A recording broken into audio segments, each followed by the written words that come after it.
اقوام متحدہ میں وزیر اعظم شہباز شریف کی تقریر کے چرچے، چینی ہم منصب بھی ان کی تعریف کیے بغیر نہ رہ سکے۔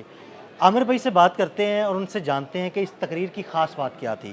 جی عامر بھائی، بڑی زبردست تقریر تھی، بڑا بڑا سراہا جا رہا ہے اس چیز کو، ذرا ہمارے ناظرین کو بھی بتائیے گا۔ دیکھیں، پہلی بات تو یہ ہے کہ اقوام متحدہ کی جنرل اسمبلی کے اندر اس تقریر کا انتظار سب کر رہے تھے، اور ان سے پہلے کیونکہ اسرائیلی وزیر اعظم نے تقریر کرنی تھی نیتن یاہو نے، اور ان کو جو پوری دنیا نے رسپانس دیا وہ بڑا زبردست تھا کہ اٹھ کر چلے گئے، اس کے باوجود کہ وہاں بیٹھے جو کرسی صدارت تھی وہاں سے بار بار کہا جاتا رہا کہ ان کی بات سنیں، وہ خود ہکا بکا ششدر رہ گئے جس وقت دنیا نے بائیکاٹ کیا۔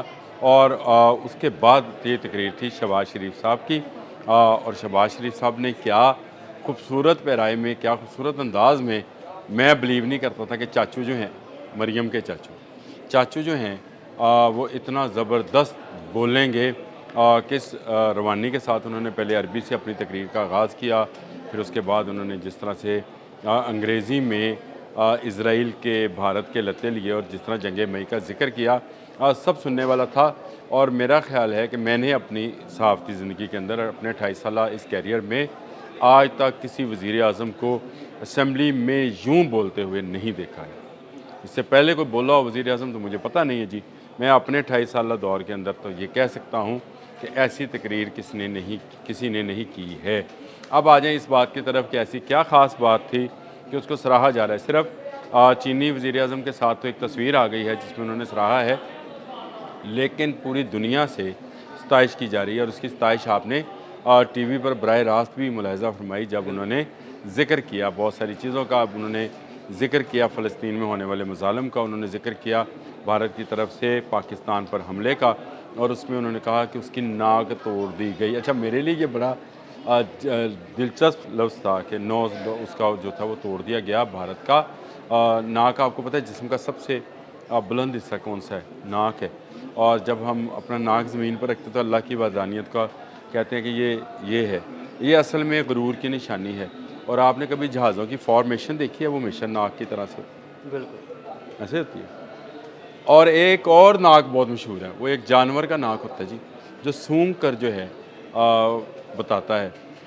S-400 وہ ناک تھا جس کو تباہ کیا تھا پاکستان نے۔ اب آئیں اس طرف، پاکستان نے پہلے نہ صرف ان کے جہاز گرائے بلکہ اس کے بعد وہ سونگنے کی حس جو میزائل اور جہازوں کو سونگ سکتی تھی، S-400 کے نام سے اس کی تنصیب تھی، پاکستان نے اس کو گرایا۔ تو کل جو 7 جہازوں کا ذکر کیا اور ساتھ میں ناک کا ذکر کیا، وہ اس جانور کا ناک جو ہے وہ والا ناک تھا جو سونگنے کی حس رکھتا تھا۔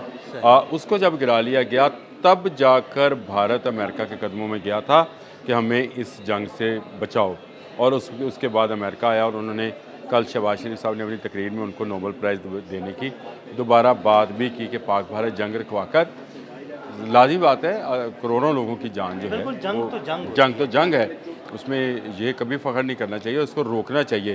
ہم بھی امن کے لیے کام کرتے ہیں۔ کل شہباز شریف صاحب نے اپنی تقریر کے اندر بھی یہی بات کی۔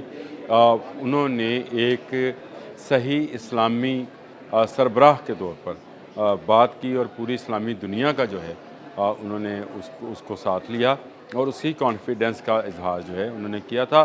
تو کل کی تقریر کے بعد چینی وزیر اعظم کی ملاقات، اور چینی وزیر اعظم کی ملاقات بنتی بھی تھی کیونکہ اس سے ایک روز قبل ہم امریکن جو صدر تھے ان کے ساتھ مل کر آئے تھے، تو اس کے بعد چینی وزیر اعظم کا ملنا عام محلہ ہے، کیونکہ چین ہمارے ساتھ کاند سانجھی ہو کہتے ہیں، کڑیاں سانجھیاں نے چین اور ہمارا بیرونی دنیا کی طرف سے ہم پر جب دباؤ آتا ہے تو کٹھے آتا ہے، چین پر بھی اور پاکستان پر، اگر کہیں سے ریلیکسیشن آتی ہے تو کٹھی آتی ہے۔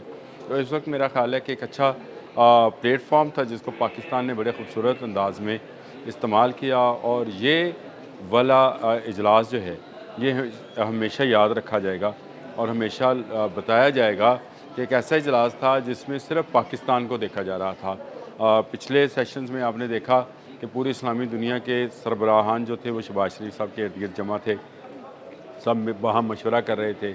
پھر ڈونلڈ ٹرمپ نے اسپیشلی وائٹ ہاؤس میں انوائٹ کیا، اور وہاں پر جو گفتگو ہوئی 1 گھنٹہ 20 منٹ میں، اس میں بھی بہت سارے معاملات جو تھے جو کہ تجارت پہ تھے، جو کہ بین الاقوامی سیاست پہ تھے، اور